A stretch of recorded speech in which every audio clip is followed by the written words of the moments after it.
ഒരു കേന്ദ്ര സർക്കാർ ജോലി എന്നത് ഒരുപാട് ആൾക്കാരുടെ സ്വപ്നമാണ്. പക്ഷേ അവർക്കുള്ള പ്രശ്നം എന്ന് പറഞ്ഞാൽ ഇതിന്റെ സിലബസ് ആണ്. ഹിസ്റ്ററി, ജോഗ്രഫി, പൊളിറ്റി തുടങ്ങിയ കടൽ പോലെ പരന്നു കിടക്കുന്ന സിലബസ്. അപ്പൊ ഇത് കാണുമ്പോൾ തന്നെ പലരും എക്സാം എഴുതുന്നതിന് പിന്മാറും. അപ്പൊ അത്തരക്കാർക്കുള്ള ഒരു ഗോൾഡൻ ഓപ്പർച്യൂണിറ്റിയാണ് റെയിൽവേയിൽ സെക്ഷൻ കൺട്രോളർ. വളരെ പ്രസ്റ്റീജിയസ് ആയിട്ടുള്ള പോസ്റ്റ്, അതുപോലെ തന്നെ മികച്ചൊരു കരിയർ, അതുപോലെ തന്നെ തുടക്കത്തിൽ തന്നെ 70,000-ഓളം സാലറി. അപ്പോൾ അങ്ങനെ മികച്ചൊരു ഓപ്പർച്യൂണിറ്റിയാണ് സെക്ഷൻ കൺട്രോളർ.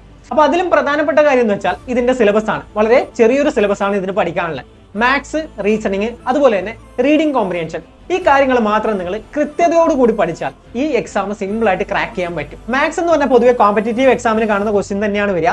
അപ്പൊ ഇവിടെ നിങ്ങൾ ചെയ്യേണ്ടത് സിലബസ് അനുസരിച്ച് ടോപ്പിക് കവർ ചെയ്യാം. അതിന്റെ കൂടെ തന്നെ ഷോർട്ട് ട്രിക്ക് ഉപയോഗിച്ച് എളുപ്പത്തിൽ എങ്ങനെ ചെയ്യാം ആ കാര്യം കൂടി പഠിച്ചു വെക്കാം. ഇനി റീസണിങ് നോക്കിയാലോ?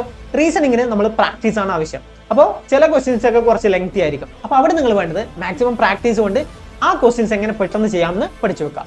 ഇനി റീഡിംഗ് കോംപ്രിഹെൻഷൻ നോക്കിയാലോ?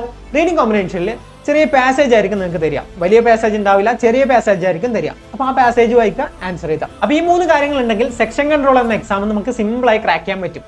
സിലബസ് ചെറുതാണെങ്കിലും ഇതിന്റെ കോമ്പറ്റീഷൻ വളരെ വലുതാണ്. അപ്പോൾ നമ്മൾ സിസ്റ്റമാറ്റിക് ആയ പ്രാക്ടീസ് നമുക്ക് ആവശ്യമാണ്. ശരിയായ സ്ട്രാറ്റജിയും റെഗുലർ പ്രാക്ടീസും ഉണ്ടെങ്കിൽ ഈ ജോബ് നിങ്ങളെ കയ്യിലിരിക്കും. അപ്പൊ ഇനി കളയാൻ സമയമില്ല, ഇപ്പൊ തന്നെ പ്രിപ്പറേഷൻ സ്റ്റാർട്ട് ചെയ്യാം.